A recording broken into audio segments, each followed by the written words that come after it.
So even if demand management is not necessary in any given year, there may be a circumstance that we want to use it. We want to step into that. And I think we're doing ourselves disjustice if we're going to start planning then. We need to be thinking now, what are those triggers that we might want to turn on some sort of demand management measure, and what it is, and who decides, and so we can quickly react or being even proactive. So that's kind of, in my mind, the demand management is, we absolutely need to be talking about it. And furthermore, we absolutely need to be doing it when appropriate and where appropriate. So Norm Groot, who is, all in this region, is executive director of the Farm Bureau. He's going to be talking about what the farming side, because we do have domestic users and we have ag users. So he's going to be talking about what has happened in the last couple of decades, Norm, I think? 26 years, of what has already been done, and then a little bit of what else could be used in ag efficiencies. Thank you for the opportunity of, first of all, you attending, but today allowing me to speak on where we're at, what we've done in the past to improve our water irrigation efficiency, and where we might be going because of the techniques, the practices, and some of the agronomics that we're currently using or will be using coming in the future. Again, I'm Norm Groot. I'm the Executive Director of Monterey County Farm Bureau. I have been doing water issues here for almost 14 years. In fact, my second day on the job was a big water meeting with a lot of people in the region and the Central Coast, and I thought, what the hell have I gotten into here? But it's been good. It's been great. And part of that was starting in 2015, meeting with a small group of individuals to decide how our groundwater sustainability agency was going to be formed and how it was going to be composed and who was going to be on that board of directors. And so we met for several meetings at the city of Salinas in some really small conference room that didn't even accommodate the number of people we had. But we came up with the idea that it should be a joint powers authority, a JPA, and that's what we have today with the Salinas Valley Basin Groundwater Sustainability Agency. So we feel very fortunate that we were able to work through all those collaborative efforts with everyone involved and establish this agency. So a lot of perspective of where we have come from and how we have all gain from this experience as we move forward. So I'm going to talk a lot about agricultural water use and what's happened in the last quarter century or so. And these are all numbers that are coming from the Water Resource Agency here in Monterey County. They've been collecting extraction data for a quarter century since the mid-1990s, and it's relatively good data because 98% or more of the wells are reporting their extraction data every year. So it's pretty solid information base. Doesn't exactly match the boundaries of the Groundwater Sustainability Agency per se, but it's pretty good approximation of what's going on here in the Salinas Valley and what we're doing. So you can see here, our irrigation use has reduced itself 20% in the last quarter century or 26 years. And those are based on the numbers that we've seen from the extraction reports in '96 and up through 2022. And that's 115,000 acre feet of water that agriculture is using less of. And so there's some efficiencies going on, and we need to figure out how we're doing that. But in the same time, we increased our yields, and we also increased our irrigated acres by 5%. So we're actually producing more, but we're using less. It's a pretty significant number when you think about it. And then that groundwater extraction average of 442,000 acre feet includes the two big droughts that we had in the last decade. So we are maintaining that as we go forward. So how did we get there? What did Monterey County Agriculture do to improve their efficiency in water use? How did we do that while we all expanded acres and we produced a whole lot more? We decreased water use through better agronomics and other practices. We responded efficiently because the cost of electricity has changed that paradigm of extracting water to some degree. And then the use of technology really has enhanced what we've been doing and created a lot of opportunities for improved efficiency in our crops. So I'm going to talk now about some important things that we are doing in agriculture and that have some opportunities for us not only to expand upon, but increase what we're doing. But these are significant practices, techniques, agronomics, different things that we're doing in the field that really help improve that efficiency equation. And so you can see here, 82% of our crops, as measured by the crop report, are now on microirrigation, or what we call drip irrigation, which targets the roots directly and creates a situation of less evaporation, less runoff.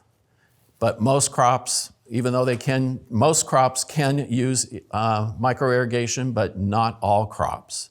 So we do have some instances where it's just not applicable. We still have to use other forms of irrigation. So while everyone talks that microirrigation is the solution, end all be all, it can't be 100% all the time. But it does make a huge difference in our irrigation efficiency. Precision practices. This is something that's probably a little bit still an emerging area within agriculture, but we are using it.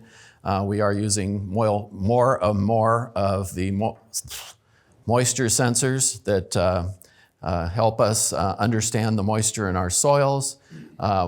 We're collecting weather data to determine when's the best time to really irrigate and not waste water. Computerized irrigation cycles, using tablets and programs to control our irrigation cycles rather than someone going out and just turning on a valve and forgetting about it for 3 hours. And then we apply, really the intent here is to apply water when the plant is most receptive to receiving that water and using it most efficiently. And that takes a lot of data, takes a lot of number crunching, so to speak, in a computerized fashion. And we've had a lot of help with Cooperative Extension and Crop Manage and a few other programs that have come along. Really helps us understand when water is best applied and best used. Compost use and mulching is now something that is being provided as incentives in some of the regulatory programs, although it's not clear exactly what you're going to get for that incentive sometimes. But it is something that I think is now coming into that regulatory discussion. And I have another slide on that a little bit later on so we can talk a little bit more. But we are seeing a lot of mulching in vineyards. We're seeing it used in other areas of agriculture here. And it really helps lower that irrigation need, that water use during the crop production time. And now we're seeing biochar as one of the options of helping with some efficiencies in the field too. So there's a lot of emerging technology around compost and how that can be used, particularly in the intense agricultural climate that we have here. Crop selection and rotation, we're seeing a lot of improvement in varieties that are more water-wise or in some cases drought tolerant. That helps with water efficiency, obviously, but it also helps to advance the amount of agronomics that we're using locally here and how we produce those crops.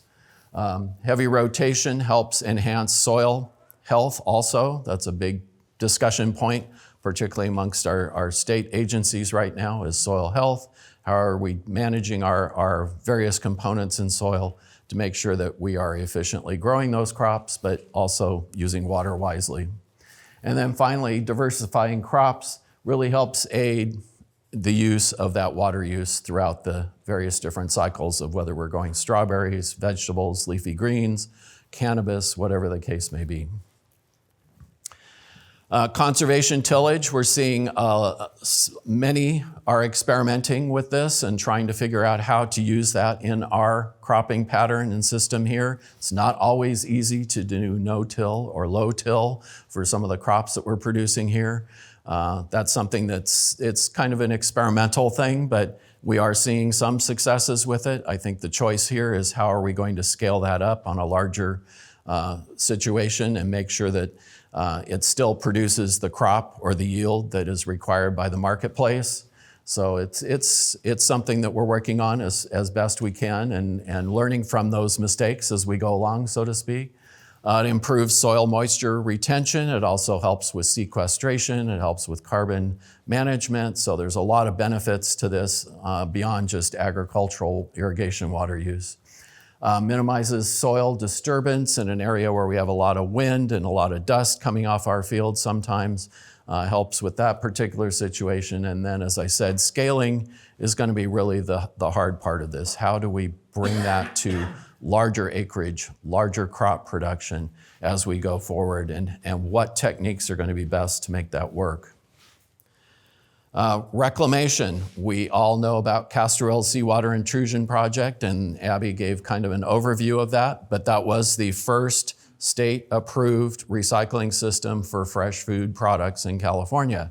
So it's a big step forward. We are way ahead of a lot of the curve on that one, but it does help remove that necessary extraction issue in the coastal area. We've still got more work to do there, obviously, but it does help considerably with what we're doing in the coastal zone. And using reclaimed water makes sense. I mean, it doesn't have to be drinking water quality. We call it tertiary, of course. But it does help in the long run with using that water cycle, so to speak, as best we can. Right now, 12,000 acres in the coastal zone are receiving that recycled or reclaimed water.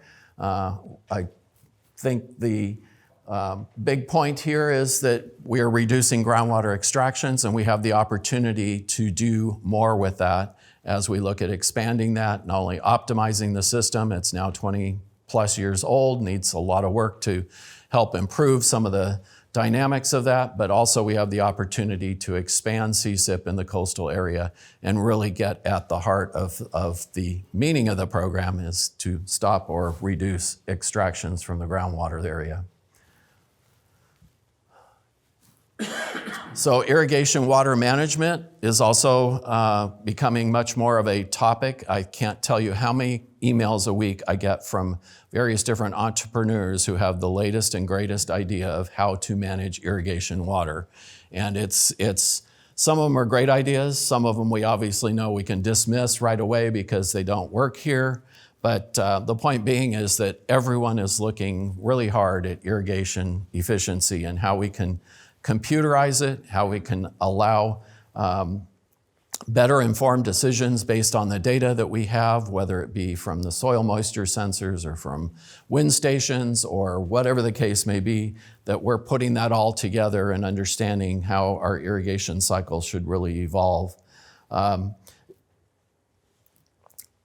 These also include a discussion that we have to get to at some point about advanced metering infrastructure and how we're going to really control the dynamic information of how we're extracting, when we're extracting, and how much we're extracting from the groundwater basin. That's something I think the community is ultimately going to have as a discussion and decide as a community how we're going to approach this, because it may be coming as a requirement as the state starts looking harder and harder at our groundwater sustainability plans.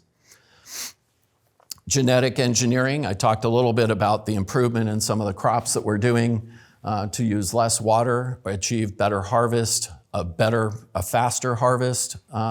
Those types of genetic engineering are hopefully going to improve quality and yield.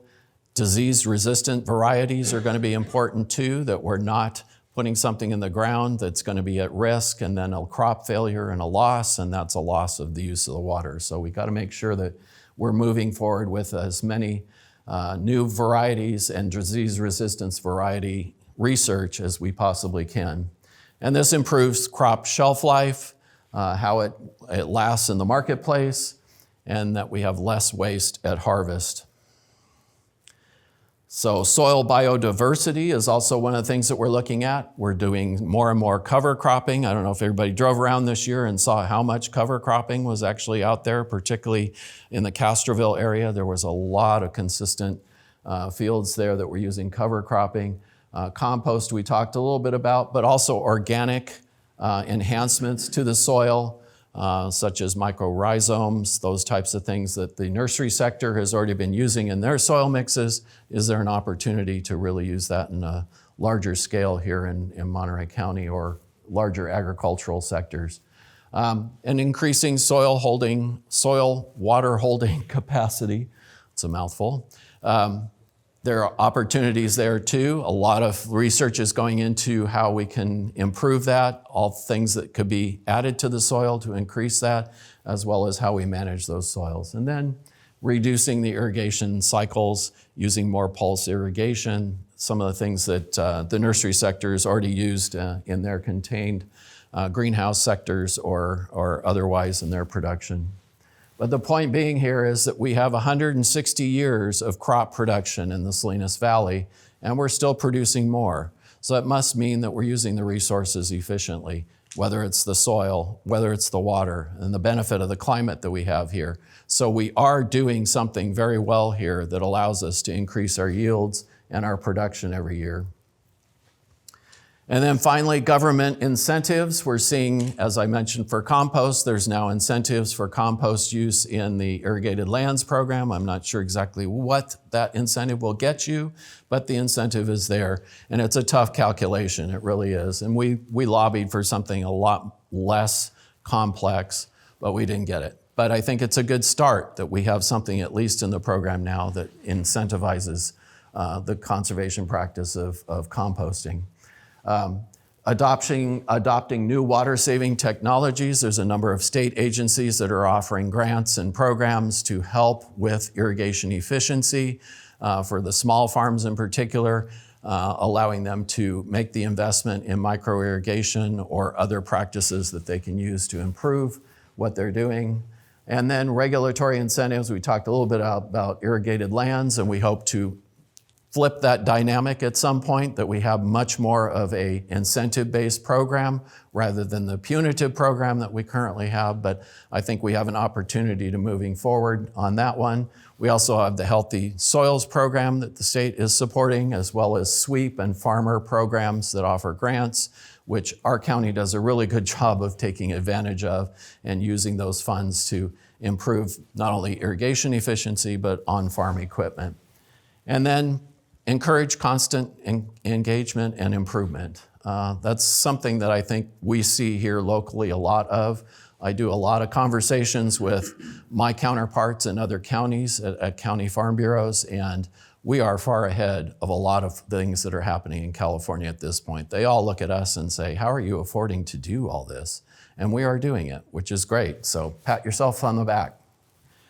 So I rated these a little bit as to whether or not we have high adoption, medium adoption, or low adoption in what we do here in Monterey County. And this offers opportunities for some improvement, some places where we can still continue adopting new practices, including in the conservation tillage and the genetic engineering arenas where we do need more research. But we have really good high adoption of drip irrigation, crop selection and rotation, water recycling, irrigation water management, and soil biodiversity. We're really kind of a leader in that area. So with that, I will stop and see if there are any questions or anything that anyone missed in this discussion here. But thank you for your attention. Appreciate it. Thank you, Norm. Questions? Comments? Yes, Scott. More or less, how many acre feet does CSIP deliver per year to the growers up north?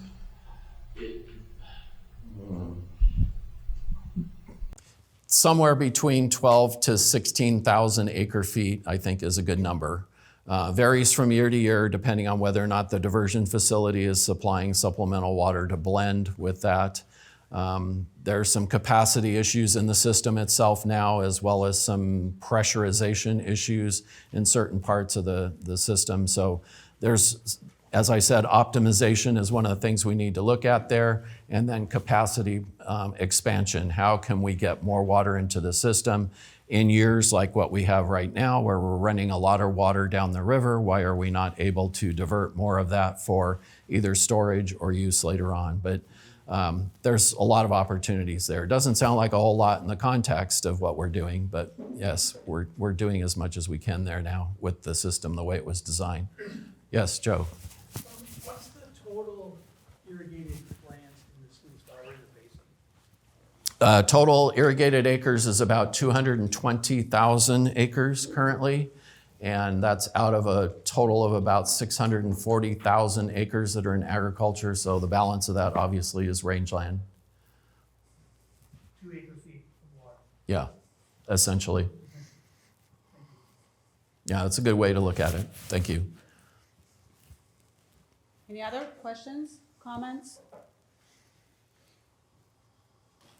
Thank you, Okay. Norm. All right. Thank you. So